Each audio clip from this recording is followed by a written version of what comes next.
पुण्यात्माओं परमात्मा के पाने में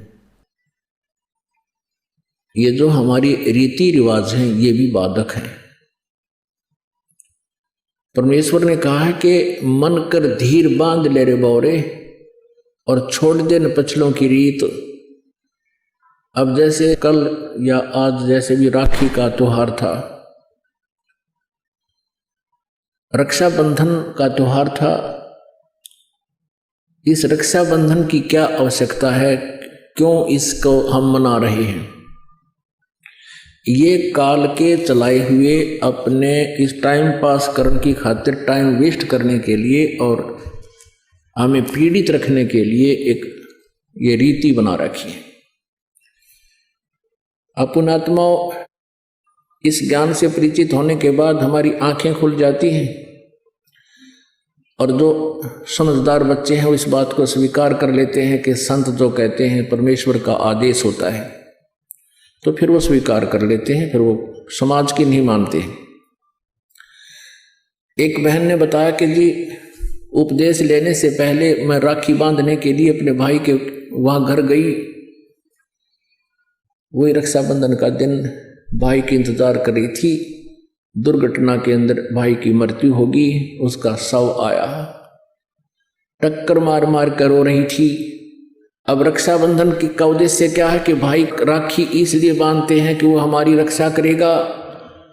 और भाई की रक्षा कौन करेगा? हमारा रक्षक कहते हैं, जो रक्षक है उसको हम भूल चुके हैं। हम सब का रक्षक कबीर साहब है। कबीर परमेश्वर पूर्ण ब्रह्म परम अक्षर ब्रह्म। हम सब ने भाई और बहनों ने मिलकर परमेश्वर कबीर जी का रक्षाबंधन बांधना चाहिए, राखी, ताकि भाई और बहन दोनों का रक्षक हो जाए। कबीर साहब को रक्षाबंधन कैसे बंधेगा? हम उसकी शरण में आ जाएंगे और जो जाकी शरणा बसे ताको ताकी लाज, जल सो ही मछली चढ़ जा बह जाते गजराज। हमने अपने परमात्मा को राखी बांधनी चाहिए। और दूसरा एक और दुख पैदा करती है ये रक्षाबंधन का दिन, जिन बहनों का भाई नहीं, अब वो रोती हैं पिछले कमरों में बैठ कर अकेली, आए हमारा भाई को नहीं, हम किसके राखी बांधेंगे? कोई चाचा के, कोई ताऊ के, कोई मामा के भाइयों की मुंह की तरफ ताकेंगे हैं। और फिर वो न सोचेंगे या पैसे लेने की मारी यहाँ आ जाती है, चाहे ना कहें पर अंदर में जरूर अवश्य होगा, ऐसा होगा। और हमने ऐसा ना करना है। हमने अपने ऊपर कर्जा नहीं चढ़ाना किसी का। तो इसलिए हमने रक्षाबंधन का त्योहार कैसे मनाना है? परमात्मा का नाम ले लेना है। और फिर ये 10वां दिन यहाँ त्योहार होता है, सत्संग होता है, इसमें आकर के हमने इस परमात्मा के ज्ञान को सुनना है। तो ये इस तरह की जो रीति रिवाजें हैं ये हमें पीड़ित करने के लिए है, हमारे को एक दूसरे से दूर करने वाली है।